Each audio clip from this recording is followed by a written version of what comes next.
Okay, now I have to do the thing. Illustrations by me. So last we spoke, I was looking at the Schmincke Super Granulating Watercolor pigments, and I wasn't very impressed. But the more I looked at it after it was dry, the better I liked it. So I'm going to go ahead and pick some of these, and I'm going to do a drawing, do some kind of painting with it. It's probably going to be like something I did before, something very similar to another one I've done before, but I'm definitely going to use these paints. I'm going to use many of the colors and try and work. I don't know, a lot of them faded off of this dot card, but I will try and get some more paint off of them. And I think some of the ones that I really enjoyed, the dots are pretty good on them. So I will go ahead and get as much paint as I can off of them, and I'll do a little thing. And then I'm going to compare in another video sometime, if I get any of these, I'm going to compare them to the Primatech paints, or maybe just any of the granulating paints from Daniel Smith, because some of them are very similar. I think that I could compare some of them and say, yeah, this is a similar color. I may be able to do that now. I don't know, but certain colors I really enjoyed, and certain ones they're absolutely nonsense to me. They're just useless. So I will try to do that. I'm going to try and get something together and figure out what I want to do with that. But for now, let's just do a painting with these and see how it works out. All right, let's get into it. Okay, so just as a quick reminder, these were the colors that I swatched out, and I did star some of these that I really enjoyed, like this one here, this indigo here, the black here, the orange here, even though it's not really orange, whatever, the green, the blue. I just star them because I think I like those the best, but I'm going to use some other colors as well. I'm actually going to try dropping a color in a color. For example, this violet here has like a pinkish hue underneath it.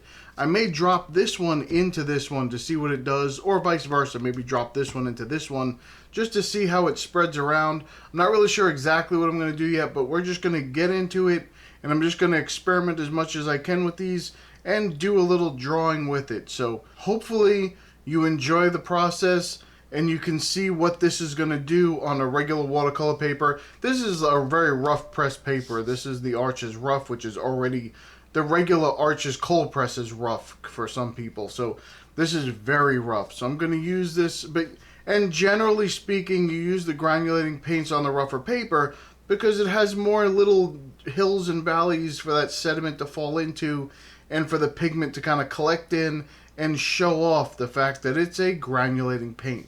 Alright everybody, let me start out by saying that these colors, I don't know what it is. I'm not judging Schmincke based on this dot card. For whatever reason, I'm going to not do that because I don't think that the colors re-wet very nicely. They sure are. They're definitely not vibrant. They're not big, bright, bold colors. And I guess maybe that's not what these are supposed to be. But if I was looking at a Daniel Smith, maybe the Primatech line, I think I would get much brighter colors, much more intense colors. And some of them don't re-wet very easily, and they're a little bit duller, and you got to scrub them a little bit more. But on these, every single one had to be scrubbed harder. And I probably should have went over this a couple more times, but you see, I go over it a couple times with the same color and try and make it darker. It's just not working. They're just not saturated enough for me. There's no, and I'm not saying that they're not muted enough for me because they're very muted colors, and the color palette I really enjoy is not bad.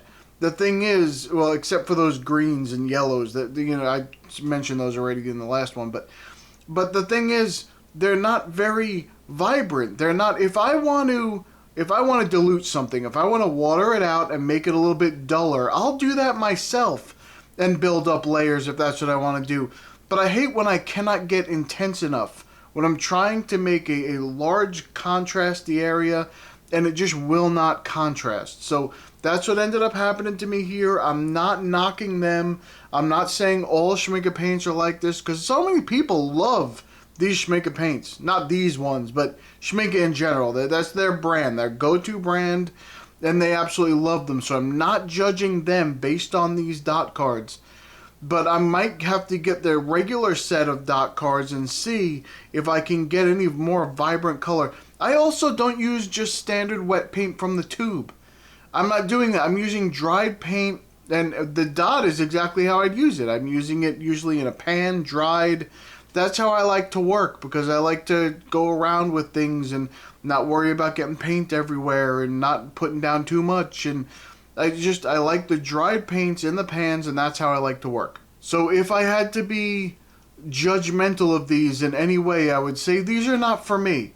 This particular set, I just don't think so. Some of the colors were nice, and when they dried, they were okay, but they're not enough for me. So if I get a granulating palette, it will not be with these colors. Maybe one or two if I just want a light color and I just want to add it to it because I think it's pretty, like that indigo. I really enjoyed that indigo, but again, I had to go over it multiple times in the beginning of this video and it still didn't get dark enough for me. It's not intense enough for me. So if you've used these paints, let me know, are they better if you use them wet out of the tube? Is that how you're supposed to use the Schmincke paints? And maybe I'm just using them wrong, and I don't want to fault the company for my error, which I usually do, but this is how I work. So if it's how I work, then I definitely wouldn't use it for the way that I work. And that's not a knock against them. It's just saying I don't work this way. So it wouldn't be a tool for me to use. If I was an electrician, I wouldn't use a pipe wrench. It's not that the pipe wrench isn't a good tool. It's just not for what I need as an electrician. That's a terrible analogy because either way I'm a painter. So they're both paints. But you know what I'm saying. You have to use the right tool for the right job, and the way that I work, this is not the right tool for me. Okay, you're about to hear the rantings of a madman, so if you hear any of this incoherent drivel, and it is even in the least amount entertaining, please consider subscribing to the channel. It definitely will help me in the future. That's definitely the only place it can help me because the past has already happened. Well, that brings me to something that I do want to talk to you about today.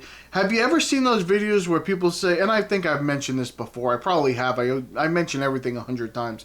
Anyway, they say something like, I tried Da Vinci's routine for a month and guess what happened? And this is one of the dumbest pieces of advice I've ever heard. The money gurus do this all the time. They try and tell you that if you keep this ridiculous morning routine every day, then you'll be successful. And guess what? There's nothing wrong with having a routine. I'm not saying there's anything wrong with that. And sometimes you're more productive when you have a routine because you do one thing after another. You know what's coming. It's not stressful to you. You're already preparing for it right before you started it. Those are good things. They're easy to plan once you have them in place and figured out. You can fit them into your schedule. It's not a problem. But they guarantee that you'll make time for something, but they don't guarantee that you'll be successful at it. And that is what all these people promise. It's nothing more than a plot to pique your curiosity, to click on a video or to check out their program or to buy their course. And it's designed to intrigue you enough to get your attention and to let your guard down so that you want to do that thing. I have to admit, when I see someone who's successful that I am trying to emulate or trying to be successful in what I'm doing, and it's the same thing they were successful in, then I'm curious about how they do things. I want to see their process. I want to see how they go about planning and that kind of stuff. That's what this is all about. I show you this stuff that I do, because in case you're interested on how I'm creating art, I want to show you that. But just because I'm showing it to you and you do the exact same thing doesn't mean you're going to be successful. It doesn't mean I'm successful. So that definitely won't mean you're successful. Your success depends on your ability alone. That's what it depends on. Your ability. How do you operate the best? How do you absorb and then apply information? What are your strengths? What are your advantages that you can leverage to be more successful in that thing? Now, I'm not talking about monetarily here. I mean, it can be a monetary goal, but it could be learning a new skill. It could be learning to get better at your own art or craft, or just learning how to benefit from something in your life. You know, we all hear about how bad it is to be privileged and that kind of nonsense, but let me tell you something. It's not a four-letter word. Everybody is privileged in something. You're naturally good at something better than someone who's standing next to you. It's just how it is. Everyone has some kind of advantage. You just need to learn how to use it to your benefit. And let me just set something straight here. Just because You use an advantage you have doesn't mean you're hurting someone else or taking advantage of someone else in that process. That's not what I'm talking about. I'm talking about using something that you're naturally gifted in and using that to your advantage to accomplish whatever goal you're looking to accomplish. Listen, I don't want to play basketball, but if I did, I would never make it. I'm 5'5". That's just not how it works. People taller than me have a much greater advantage than I do. Is it not fair? It may not be fair, but it's not supposed to be. I can do some things that they can't do, and they can do things that I can't do. So if I want to be a basketball player, you know, they can just use the advantage of their height that benefits them. They automatically end up being in a better place than me. But that's fine. That's just not how it is for me. You need to figure out what your strength is. What's your advantage? What do you have? Like, a lot of people have a problem with art because they can't imagine things. They have no imagination, so they can't picture things in their head until they see it on the paper or they see it in a photograph or something like that. Other people can see things instantly in their head. They think of an apple, they can see every little detail of that apple, so they can paint that apple. Other people need a picture to look at. But the people that don't need the picture can use that to their advantage. Maybe they go somewhere and they're like, oh, look, I'm just going to create art off the top of my head, and people gather around and watch them. And, oh, yeah, that looks great. That person just did that right off the top of their head. They drew that person from memory or something. I can't do that. I definitely can't. I need some kind of picture or something that I'm going to be using to do something. Or otherwise, I do something abstract. And then once I see it on the paper, I can figure out, oh, this is what I want to do with it now that I see it.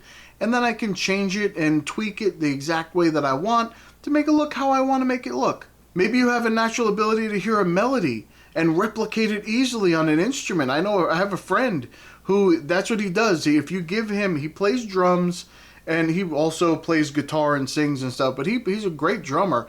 And if you give him some music to listen to, he doesn't have to see how it's done. He listens to it once or twice and he can replicate the entire song from memory and play the drums for it. It doesn't matter how complex it is, he could just do it, and that's just how he is. And he uses that to his benefit, and he writes music with people. That's one thing he does. That doesn't happen for me. I'm barely good. You can play the song for me 100 times, even if I know all the chords, I'll still screw it up. It's just not how I am musically. Maybe if I'm doing my own thing and noodling around, but if once I actually go and try and record something, even if I wrote it, I screw it up completely because it's just not so. My memory is not there for exactly what I'm doing. Sometimes I have to look at the chords that I'm going to be playing, not read music. I don't do that either, so I'm doubly screwed up here. But what I'm saying is I'll write down the chords progression or something and I say, okay, I know what this is now, and then I play it. That's fine. But if I have to just sit there doing it from memory and I haven't practiced it a lot, and I just can't do it at all. So really the main thing I'm trying to say here is spend time getting to know yourself and study yourself. It's one of the greatest things you can ever do with your life. It doesn't matter if you're 20 or 120.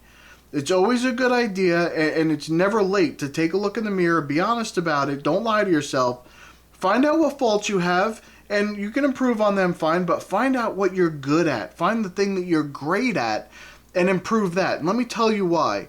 Because if you, let's just say, as a musician, you're like a 5. On a scale of 1 to 10. As a musician, you're a 5. As a painter, you're a 7.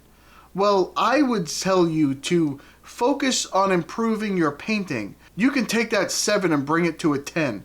But maybe that music, you're only ever going to get to a 7 or an 8. But people will line up around the corner to see a 10.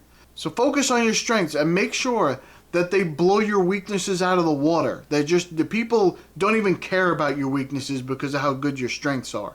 And don't give yourself an excuse, oh, it's easier for this person to do it because they don't have this problem, or I have this problem and I can't do that and I can't do this. You develop your strengths. Stop focusing on all the crap that's going to bring you down and make you feel useless. That's pointless. You don't ever want to do that. It's dumb. You shouldn't do that. Don't worry about your disadvantages. Find what your advantages are and just bring them to the surface and just attack them from that angle and just say, this is what I'm good at, and I'm going to show people that I'm going to be better than I am now at it. And just focus on that and improve. So thumbs up the video if you are going to say, screw everybody else's routine. I'm going to find my own routine. I'm going to do my own thing, figure out what's going to help me the most. Everybody that does their own thing, that's fine, but that's for them. That's not for me. Kind of like these paints. They're just not for me. I'm going to have to do this my way. All right, here we go. If you would like to join our community, go to illustrationsbypete.com. You can come in, you can put your own artwork on the site and promote it. You can find some inspiration in the free reference photos. You can just use them however you want in your artwork. You do not need to credit me. Or you can come into the forums and talk to some people and maybe give some advice and maybe find a little bit of information that helps you. So come check us out. All right, that's about it for me. I'm going to go. I'll see you in the next one.